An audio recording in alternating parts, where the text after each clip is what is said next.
Hello, my name's Michael Garcia and I'll be talking about how to make a USB to PlayStation serial communication cable. So if you clicked on this video you probably know what this is all about. For me it was mostly to replace the Yaroze serial communication. I didn't need to because in 2006 I was already using it for and in the 90s as well. So yeah, in 2006 I was using it on my modern PC.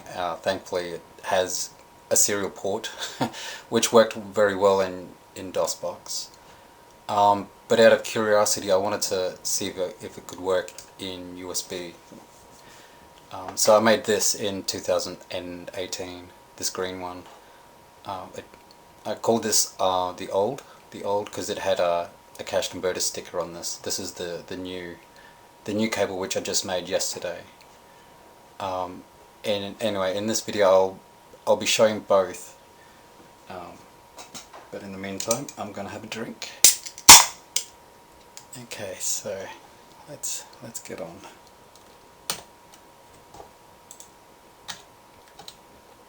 Ooh, okay, so why would you want to make this cable?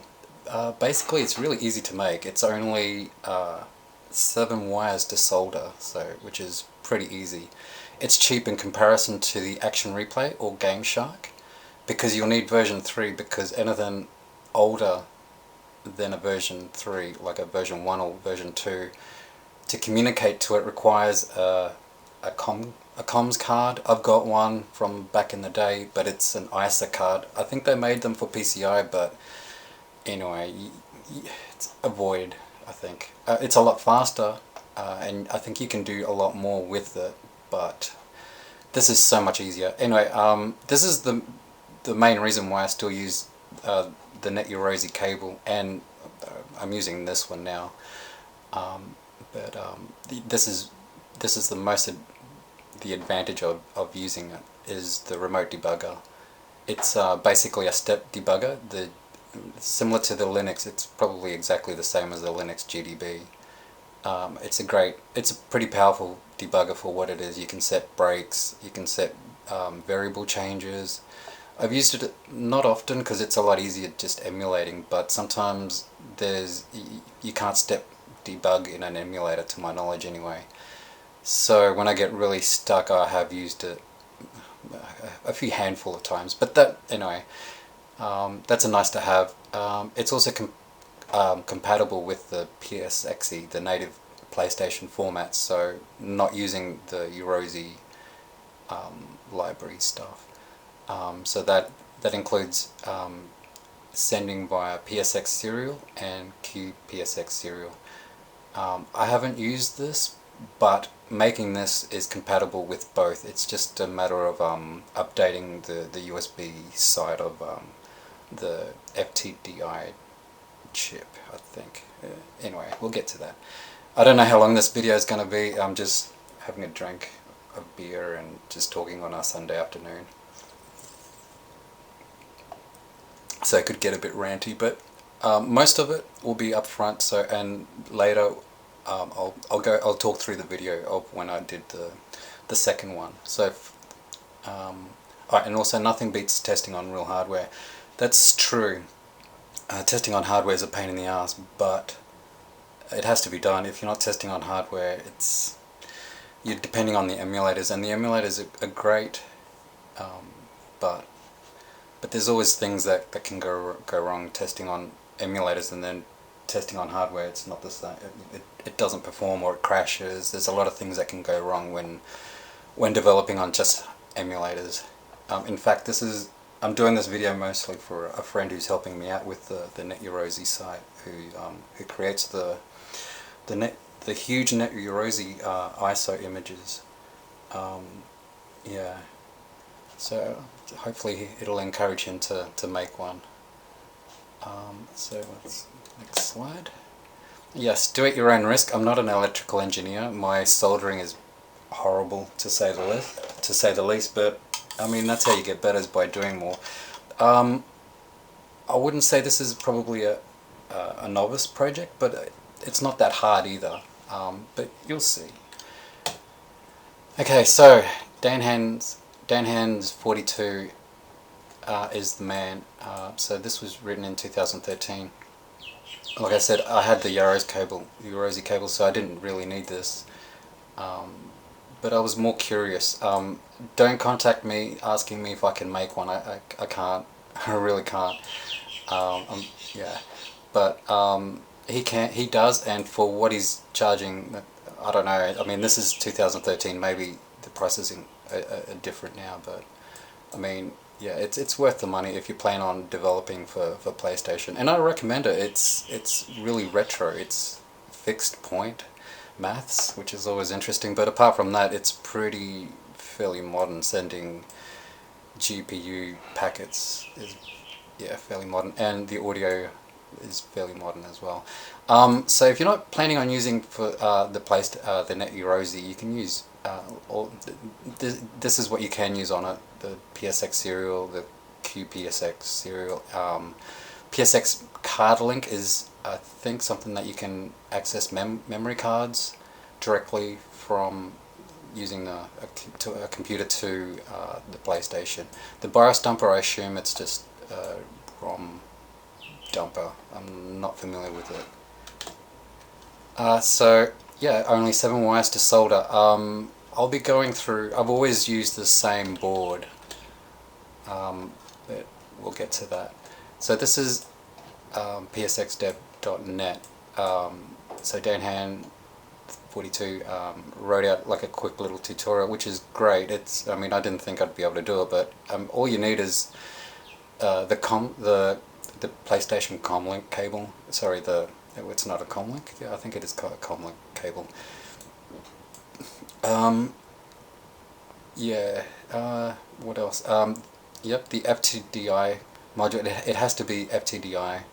I don't know any other way of doing it, and it has to have the handshaking, all the handshaking lines, which are all these. If it doesn't have it, then it's no good. Because, well, at least for the Net Yaroze, it needs to invert these. This is the program I use because I'm in Linux, so I just downloaded it and compiled it. We'll get to that. Technically you don't need a meter. You can get like a circuit tester with a light bulb or a buzzer, and that'll work just fine. You need a soldering iron. I don't think it can be done without it, and yeah, a lot of patience. So here he breaks down the colors and the port numbers. I'll explain more of that. And here he assigns the ports to their functions. I call these functions. And then yeah, he connects the PlayStation side to the FTDI side, which is this. Yeah, so I also did that, and that's the Net Yaroze in way to invert it. You can do it on Windows, as he explains down here. Yeah, and then you need to set your environment, which works fine as well on. I use DOSBox. So I think everyone uses DOSBox these days. I found this one, and obviously it doesn't have all the breakout, the serial line breakouts as he comments. And then I found this one. I've used this one twice now. So back in 2018, this is what I used and what I reordered and did it yesterday. And it's very easy, very easy. So I'll go through the mapping. I call this mapping. So from the PlayStation side to the FTDI side. I do want to read this. Okay, so this is from my old 2008 when I did it.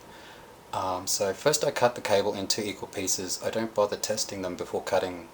Too much hassle, and the test below is plenty proof they work. Next, figure out which end is 1 and which end is 8. I'll have a diagram with this. The parallel port on the left side is 1, so the pin on the left side is 1, and the AV plug side is right, is 8, so that pin is 8. My meter is low on battery, but it's set to beep on connection. So that's all I'm using the meter for, is test connectivity. It just beeps. I wrap a wire around the red test pole and use a clip to hold it down while I find the pin in the plug. It's dodgy but worked. In the image above, the plug is upside down, but the pins are still the same. 1 is on the left and 8 is on the right.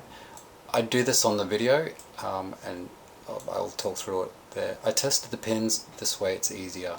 Make sure to tap only a single pin wire in the plug when finding the connections. I tested all lines in the plug while counting. I did all pins just in case of a short. You should only hear the beep on a single line. I did this as well on the video, on my new one, and also test to make sure it hasn't earthed. Remember, one line, pin 7, isn't connected. Mine is red. It was the first one I tested and I freaked out. I twisted up the tested wires out of the way. I've got a photo of this. I mapped out the 2 ends, and the first end I called sticker old, which is my green one, which I did in 2018, because it had a cache converter sticker on it, and the other one I called new, which is the one I used just yesterday. Next, to confirm it's correct, using Dan Hand's 42 table of connections that's above. I'll go through it in more detail later.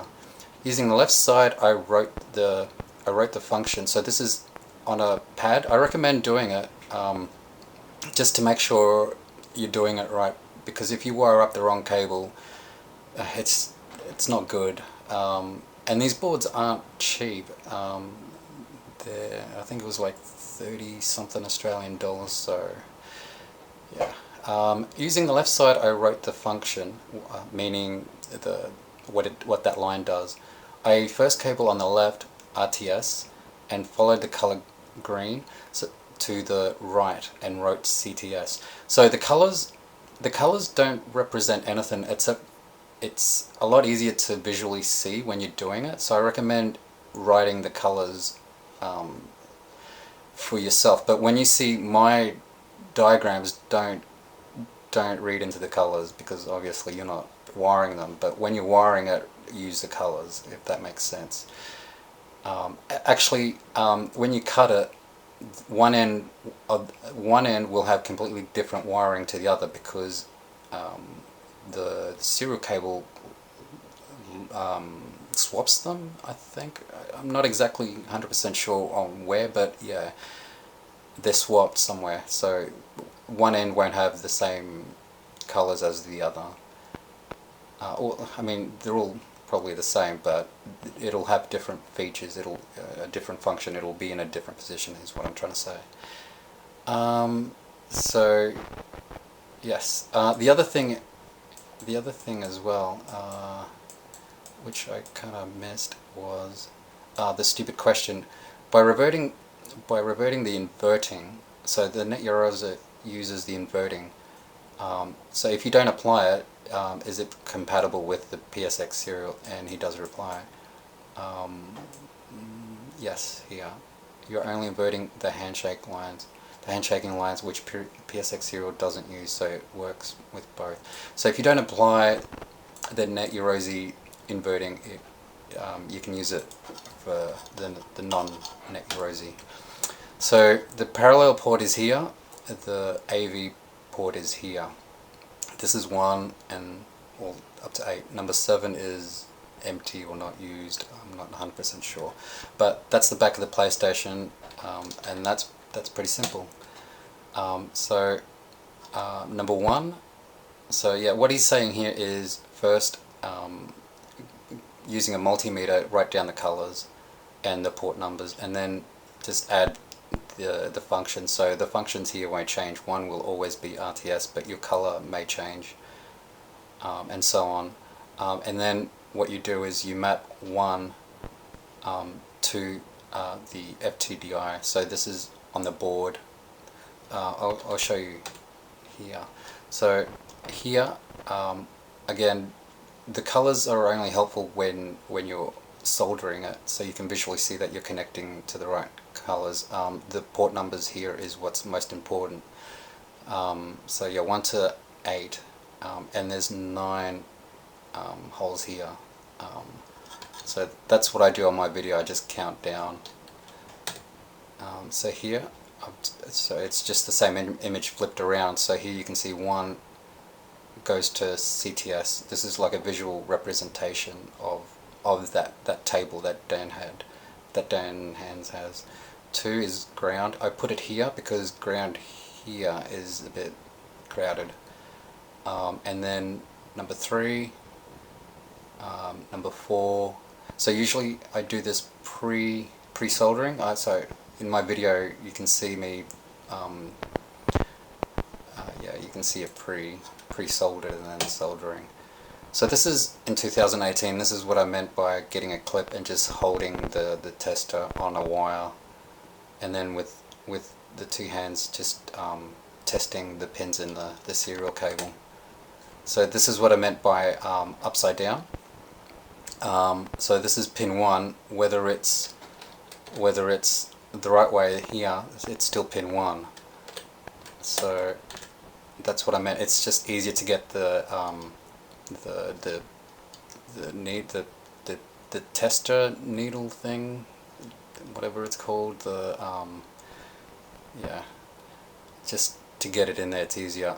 Just, yeah, test all of them. So what you do is you test this, and you, if it's the first one, it'll go beep, and then you go there, just testing all of it, and then the chassis, just to make sure there's no shorts.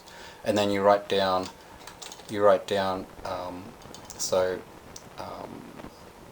yeah, so pin 1, you write yellow or whatever.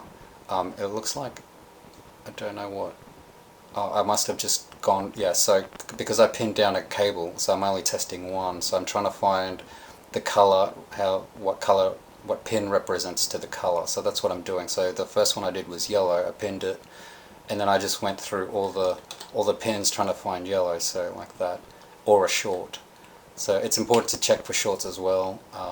I had just yesterday, that cable had a short. The funny thing is it only shorted after I made it, so I'm not sure what happened there, but anyway. So that's the important part. Also, an important part is to make sure that you find, yeah, the wires. So I tested. As I tested, I just rolled them up out of the way, and so here I've only got 2 left. So 1, 2, 3, 4, 5, 6, 7. Oh, and I guess I found red. Yep, there's red, which is 7. Okay, so here the PlayStation port 1 to 8. Here I'm rearranging the colors. Yeah, so here I found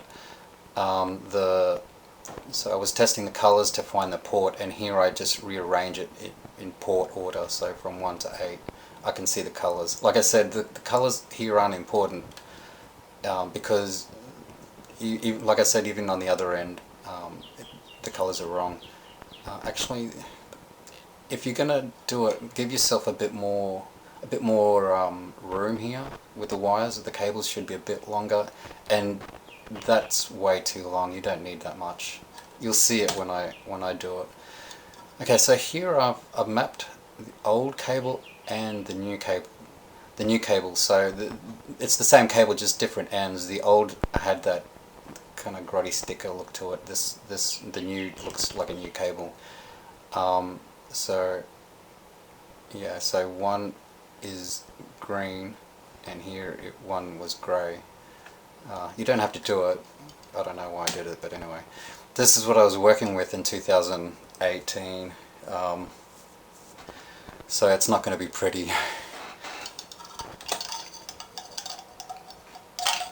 And that's it. It's not pretty. Mine came automatically with 3.3 volts set. I think Dan Hands 42 mentioned that it works with 5 volts as well, but I'd set it to 3.3, and it's already set at that anyway. So yeah, it's not pretty. Here, just make sure that there's no shorts. Yeah, my soldering's gotten a bit better, but not by much. Yeah, so not pretty. So I soldered both ends. I didn't do that. I don't recommend doing that. I'll go through it, but it did work. So as you can see, it's not pretty, but it worked. And I've been using it a long time and it hasn't failed, so it still works. Then what I do is I tape it up. So that's me starting to tape out.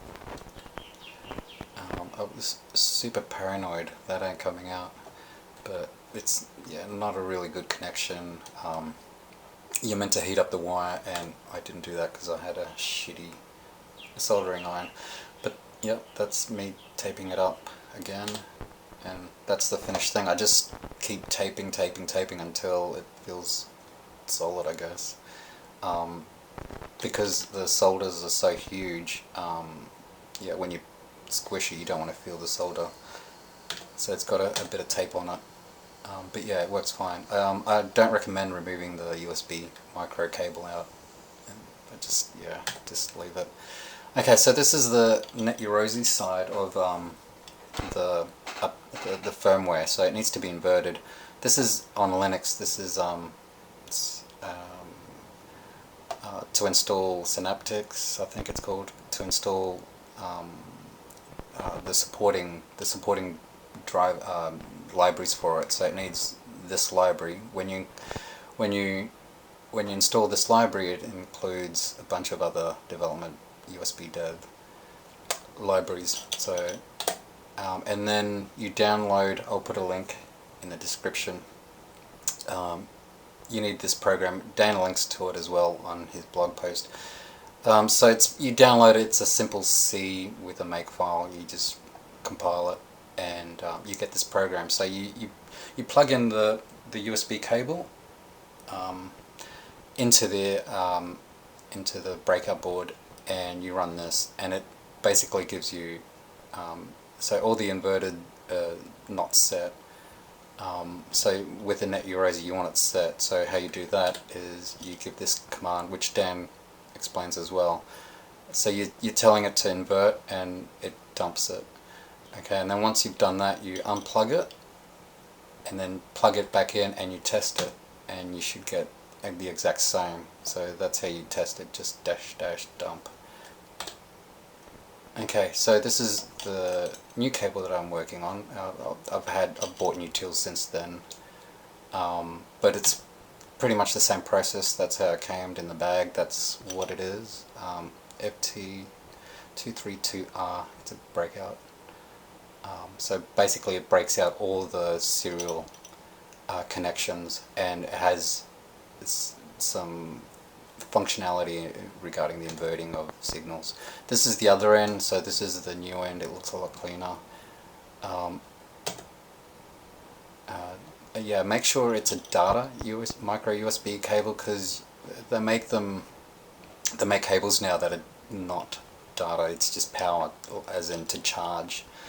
So that's important, and make sure it's a good working one. Yeah, some can get pretty faulty, and you don't want to debug this when it turned out to be a micro USB cable. So this is stuff I've gotten since then. Yeah, it helps a lot. I recommend getting a workstation, a soldering station, I mean. It helps a lot. Just suggest, as a suggestion, keep it low until you need it, because these can burn out pretty quick if you keep them on high all the time. This is still relatively new to me, so I didn't have it high enough, and it wasn't melting the wires. So this is my kitchen table. I use it, but I put a lot of paper.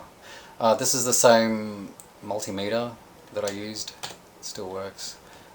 The wire stripper didn't really work, but the wire cutters, you can strip the wires with a wire cutter, just don't squeeze too hard.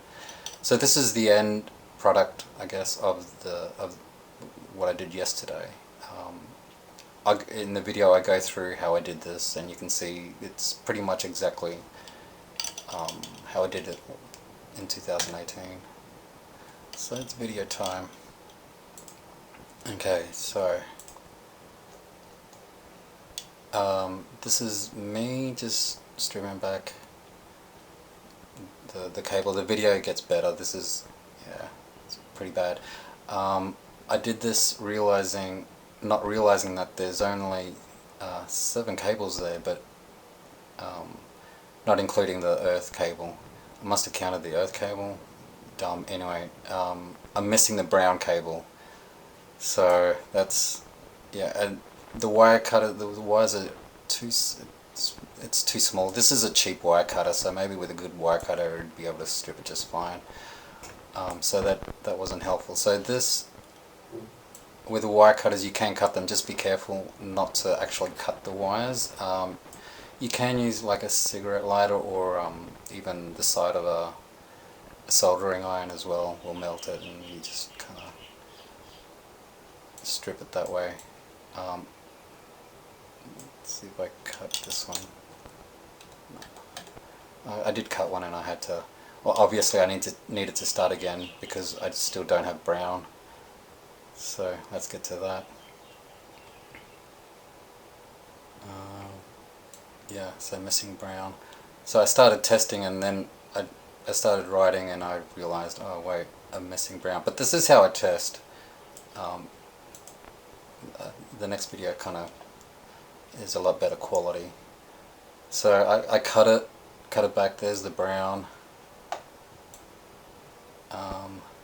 So I'm just stripping the wire back. In hindsight, I should have stripped it a bit more because it's pretty close to the board, but it's no big deal.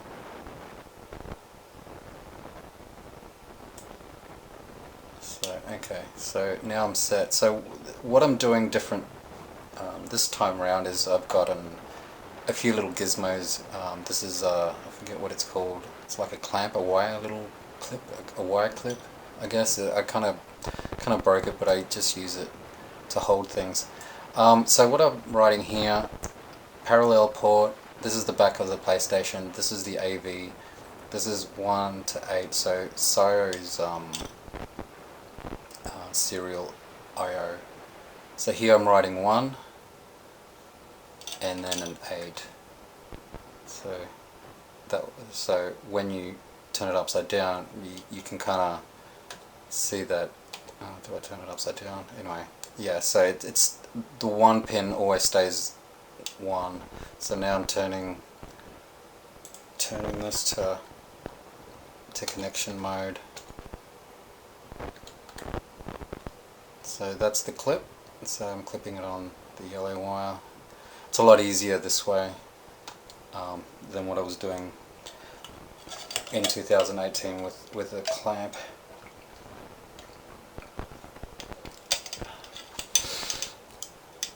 So, and then once it's clamped, I think I got audio.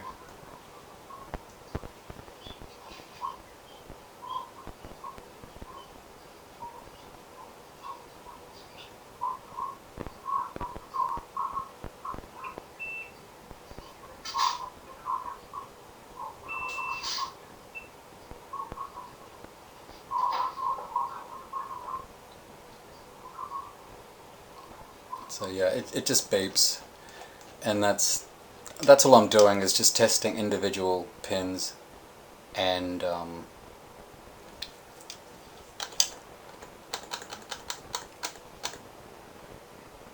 just writing the color. Like I said, the color is important when you're just wiring. So, but after you've wired it, the color is irrelevant. So I'm testing brown.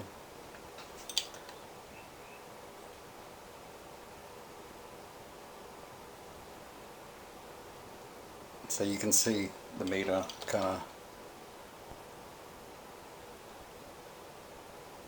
So it was 8. So brown.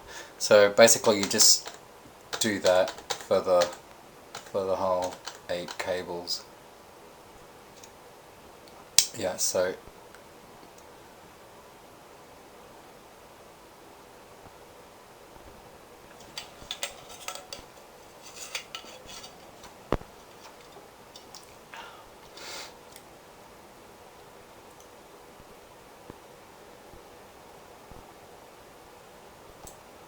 So I'll just skip to yeah, and 7. So here,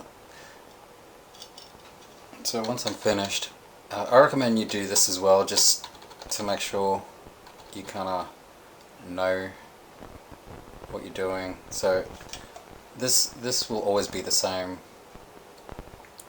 and then this is, and again this will always be the same as well. What will be different are the different colors, and the port's obviously the same. So yeah, this is the FTDI USB side. This is what, so you'll be connecting the grey to the CTS. So here what I'm doing is I'm looking at Dan's table, so how he maps the RTS is what I'm going to write here, and what ground is always ground. So what Dan maps to the DTR is what I'm going to write here, which is DSR. So, and CTS will always be to RTS. So it's the same map, but I'm just, yeah. Actually, I think this order is probably the same as well. Which I think it should be anyway.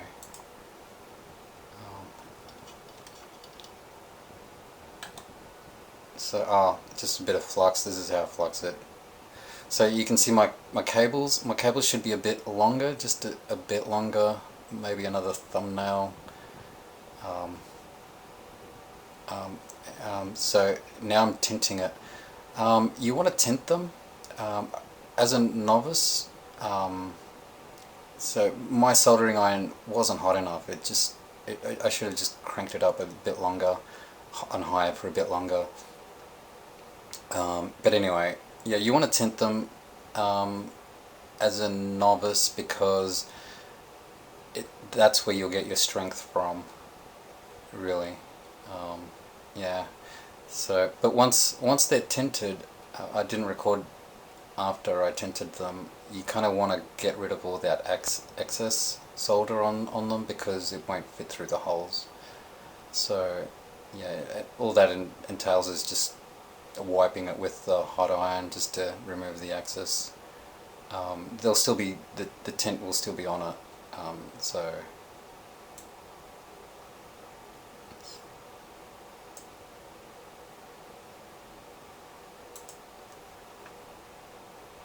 okay, so these are, I turned to stop motion. Stop motion is probably better for this anyway. So this is how I map out my board. So what I'm doing is using the table from above. I'm visually seeing what I have to do. So I go through. I think I start off with the right. So on the right there's ground and there's CTS. So that's 4 is 1, 2, 3, 4, which is, it says it here, CTS. So, and I know it's a grey cable, so it's just easier to do it this way. This is pretty much how I did it last time as well. Yeah, and on the right side it's the same. This is kind of a bad shot, but so yeah, I showed the top, but yeah, that's all I'm doing. So here I'm also writing up here pretty much what I'm doing there, to make sure that it's double checking the whole thing. If there's any mistakes, it'll show up here, because I've got my notes from above moved down to here, and it should be aligned with the actual board. So that's blue. So yeah, that's 5. Green. Okay, so DSR number 2, which is correct 2.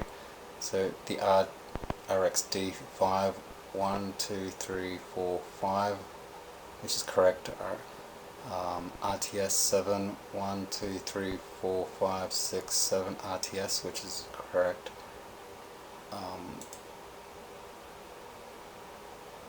Here I've made a mistake here, and I'm checking, and I'm like, well, there's 9. I assume there was 8 I assume there was 8 holes on the board, which is wrong, because 8 is this one. So I corrected that and yeah, moved it down to 9. So just watch that. That's why you keep checking to make sure you're soldering the right thing to the right place. That's probably the most important part. So this is why it's important to write and to visualize as well. So yep, once I'm happy with that, I just feed the colors using this to the holes. So here I can see the color and the hole numbers, and that's pretty much all I do. It's pretty so here I've mapped out what I'm doing here is I'm laying out, I'm pushing the wires where they need to go. So here on the right side there's 2 cables, the grey and I think the purple. I think purple was ground. Yeah, purple, ground, and the CTS grey, which is on port 4, or hole 4 I should say. So there's grey and purple on this side, and then all the other cables are on the left. So that's all I'm doing there, and just feeding it through. So I'm just feeding the cables through, and I'm bending the wire parts down so they're kind of locked in. That way they don't come out that easy. So here I've got one that doesn't want to go in properly, and yeah, and then I just bend the wire down. So that just keeps them in place so none fall out. It helps for when you're soldering. I've got one loose, and that's the red one.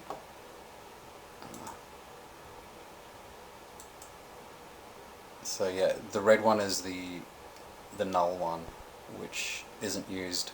In hindsight, I should have soldered it somewhere on the board just to give it a bit more strength.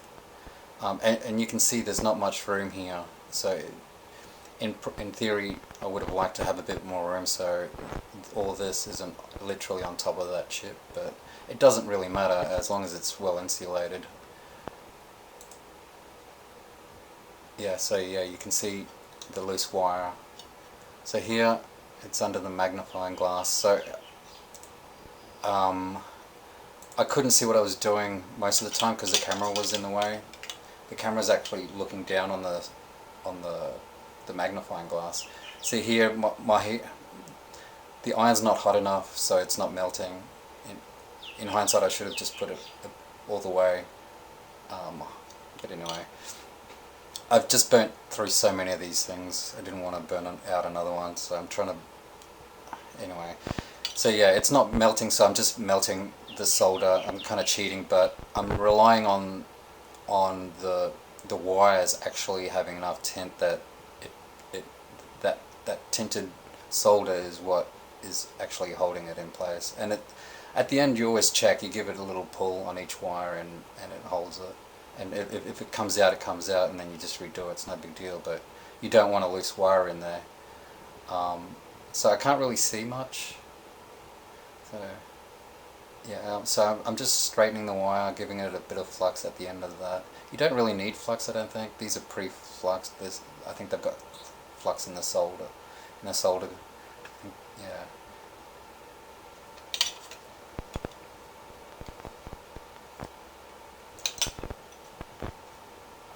So right now I'm not really thinking about what cable's in what. I'm just autopilot, just trying to do each one and solder each one. So I'm just pushing the cables down just enough to make sure that the wire, just the naked wire, is in the hole, not plastic.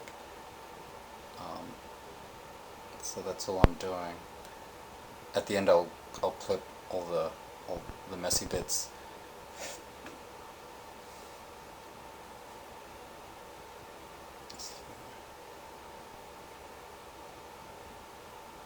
So yeah, here, this is me clipping it.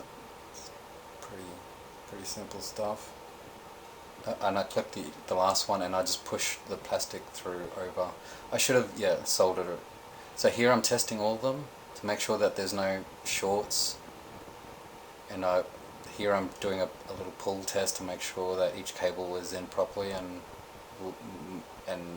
yeah, and this is me with the, just visually checking that I've got the right color on the right port. So yeah, it's a pretty simple job to do. It's not okay. So this is me testing it. So yeah, this is the net Yaroze just outputting, just counting up to 4,000, and it actually so the green light is I think it's receiving from the PlayStation. The red is sending. So every time I'm pushing the keyboard. I don't know if you can hear it, but when I push the keyboard, it lights up the red light.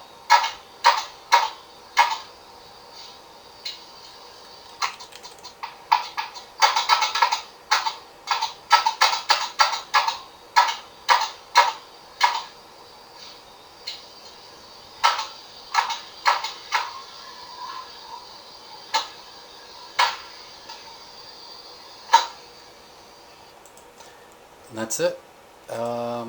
So I've got a little bit more. Yeah, that's it. I thought I put the slides in where I wrapped this one as well, but basically it's the same as that one. You just wrap them incrementally, like a little bit. Well, this one, oh, I don't think I took photos. This one, I wrapped the top of it because, like I said, it was so close to the electronics that I didn't want to short it, so I just wrapped a lot of it. And yeah, and then you just wrap it tight, and just keep wrapping it, and that's it. I've never had a problem with this one. I doubt I'll have a problem with that one as well. Well, okay, well, thanks for watching. Making the cable is fun and really easy. The programming on the PlayStation is fun, not so much easy, but yeah. Okay, well, if anyone has a question, comment below or email me. Yeah, have fun. Catch you next time.